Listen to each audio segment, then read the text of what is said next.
Assalamualaikum warahmatullahi wabarakatuh. Di sini aku menjelaskan sedikit tentang Domestic Non-Deliverable Forward atau yang bisa disebut dengan DNDF.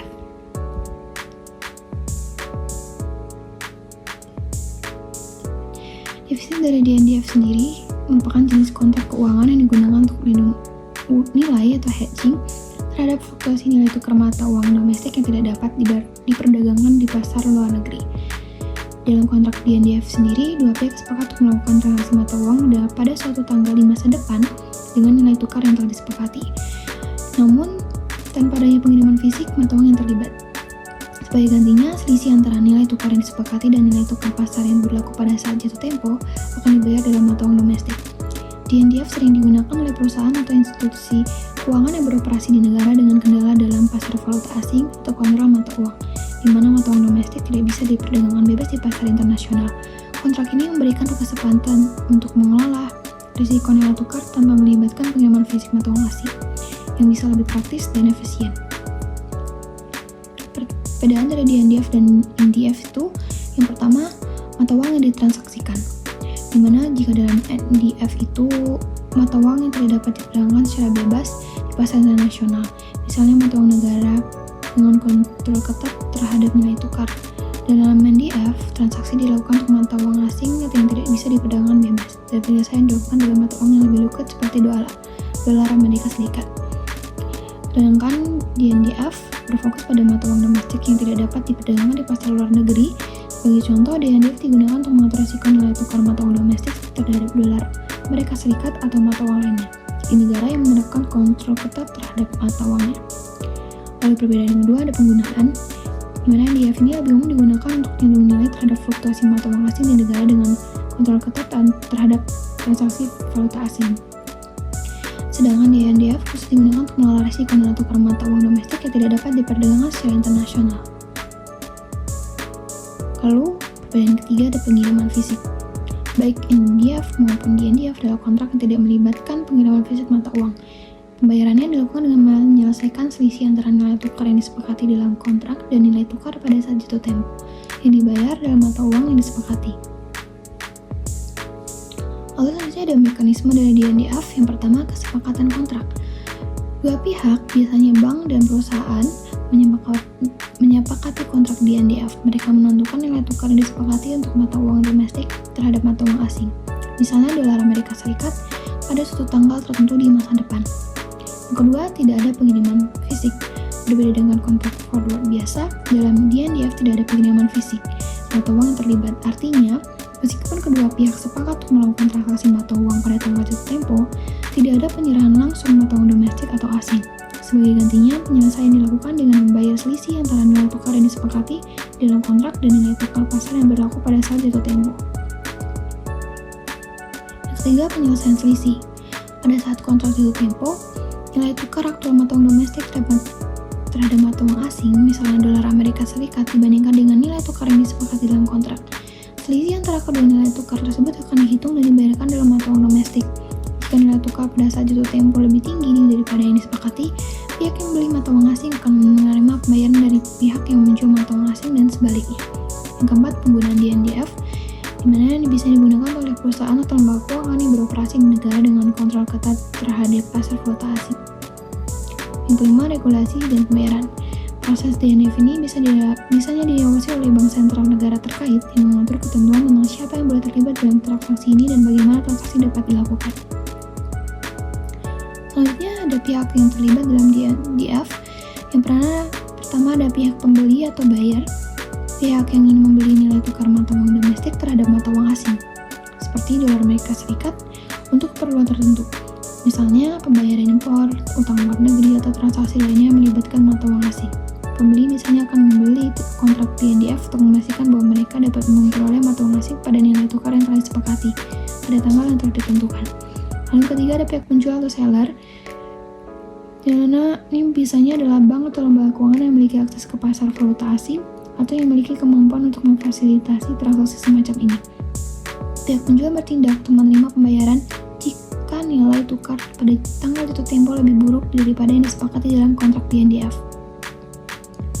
Yang ketiga ada bank sentral. Dalam beberapa kasus itu, bank sentral negara menggunakan kontrol valuta asing dapat terlibat dalam mengatur ketentuan terkait di NDF. Bank sentral mengawasi transaksi semacam ini untuk menjaga kestabilan ekonomi dan mencegah spekulasi yang berlebihan terhadap mata uang domestik. Lalu yang keempat, lembaga keuangan atau bank perantara, di mana mereka membantu memfasilitasi transaksi termasuk menentukan nilai tukar yang disepakati, tanggal jatuh tempo, dan penyelesaian pembayaran selisih nilai tukar yang terjadi. Selanjutnya ada proses transaksi di NDF. Yang pertama, pihak pembeli dan pihak penjual sepakat untuk melakukan transaksi. Di mana tahap ini mereka menentukan beberapa hal penting seperti nilai tukar yang disepakati, jumlah mata uang yang terlibat, serta tanggal jatuh tempo kontrak. Lalu yang kedua ada penetapan nilai tukar yang disepakati. Pihak-pihak yang terlibat sepakat pada nilai tukar yang digunakan dalam kontrak di NDF. Biasanya ini melihat nilai mata tukar mata uang domestik terhadap mata uang asing yang berlaku pada saat kesepakatan kontrak dilakukan. Lalu yang ketiga, pelaksanaan transaksi pada jatuh tempo. Selanjutnya ada penyelesaian selisih. Lalu yang kelima ada penyelesaian pembayaran. Selanjutnya ada tujuan penggunaan di NDF. Yang pertama, lindungi terhadap fluktuasi nilai tukar. Di mana di NDF ini memungkinkan perusahaan, bank atau lembaga keuangan untuk melindungi diri dari perubahan nilai tukar mata uang domestik terhadap mata uang asing. Kedua, menghindari ketergantungan pada pasar valuta asing internasional. Di negara dengan pembatasan pada transaksi valuta asing, di NDF memberikan alternatif bagi pelaku pasar untuk mengelola resiko nilai tukar tanpa harus bertransaksi di pasar valuta asing internasional. Lalu yang ketiga, pengelolaan kewajiban mata uang asing. Bagi perusahaan yang memiliki kewajiban untuk membayar nilai mata uang asing, di NDF memungkinkan mereka untuk mengunci nilai tukar di masa depan. Lalu yang keempat, mengelola ketidakstabilan ekonomi. Terakhir ada kepastian finansial. Keunggulan dari NDF ini yang pertama, menilai tempat penjualan fisik mata uang. Seperti kita ketahui tadi bahwa di NDF ini memungkinkan yang menilai terhadap fluktuasi nilai tukar mata uang domestik tanpa harus melibatkan pinjaman fisik mata uang asing. Yang kedua, pengelolaan risiko mata uang domestik. Yang ketiga, alternatif untuk negara dalam mengontrol valuta asing. Lalu yang keempat, meningkatkan kepastian finansial. Kelima, ada fleksibilitas dalam pengelolaan transaksi. Lalu selanjutnya ada biaya yang relatif lebih rendah. Selanjutnya ada resiko dalam NDF. Yang pertama, resiko pasar, di mana resikonya terkait dengan fluktuasi nilai tukar mata uang domestik terhadap mata uang asing. Lalu selanjutnya ada resiko likuiditas, di mana di NDF dapat menghadapi masalah likuiditas, terutama di negara dengan pasar valuta asing yang terbatas. Selanjutnya ada resiko kredit. Risiko ini muncul jika salah satu pihak yang terlibat dalam kontrak di NDF tidak dapat memenuhi kewajibannya pada saat jatuh tempo. Selanjutnya ada risiko regulatori, mencakup kemungkinan perubahan kebijakan atau peraturan dari otoritas moneter atau bank sentral yang dapat mempengaruhi ke mekanisme atau ketentuan dalam transaksi di NDF.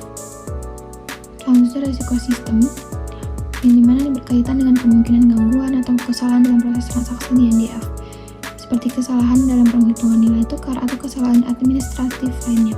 Dan keenam ada risiko eksternal. Di NDF juga dapat dipengaruhi oleh faktor eksternal seperti perubahan situasi ekonomi global, gejolak politik, atau krisis finansial yang dapat mempengaruhi nilai tukar dan kestabilan ekonomi negara. Regulasi dan pengawasan terhadap NDF ini juga penting untuk menjaga stabilitas pasar keuangan dan memastikan transaksi berjalan dengan transparan dan sesuai dengan kebijakan ekonomi negara. Bank sentral memang berperan sebagai regulator utama yang menetapkan aturan terhadap di NDF. Selain itu juga, OJK juga mengawasi penggunaan di NDF, terutama yang melibatkan lembaga keuangan untuk memastikan kepatuhan terhadap prinsip kehati-hatian dan perlindungan konsumen. Selanjutnya ada dampak di NDF terhadap pasar valuta asing. Yang pertama ada pengaruh pada likuiditas pasar. Lalu yang kedua, menurunkan volatilitas nilai tukar. Yang ketiga, berpengaruh terhadap arus modal. Yang keempat, pengaruh terhadap cadangan devisa negara. Selanjutnya ada dampak pada kontrol mata uang. NDF penting dalam perdagangan internasional karena yang pertama bisa melindungi nilai, yang kedua untuk stabilitas nilai tukar, yang ketiga meningkatkan daya saing, dan terakhir mendukung implementasi transaksi bilateral. Peran di NDF dalam sistem keuangan Indonesia sendiri sangat penting untuk mengelola risiko nilai tukar rupiah terhadap mata uang asing. NDF juga membantu menciptakan stabilitas pasar valuta asing dengan memberikan cara efisiensi untuk mengatur risiko nilai tukar. Secara keseluruhan, NDF memberikan stabilitas sistem keuangan Indonesia dan pertumbuhan ekonomi dengan membantu perusahaan dan investor mengelola risiko nilai tukar. Kesimpulan dari NDF ini adalah kontrak derivatif yang digunakan untuk mengelola risiko nilai tukar mata uang, terutama di negara dengan kontrol ketat terhadap aliran mata uang. Sebagai instrumen yang lebih fleksibel dan lebih mudah dikelola, NDF sangat berguna di negara dengan kebijakan pengendalian mata uang yang ketat, memungkinkan transaksi internasional tetap berlangsung meski ada pembatasan terhadap mata uang asing.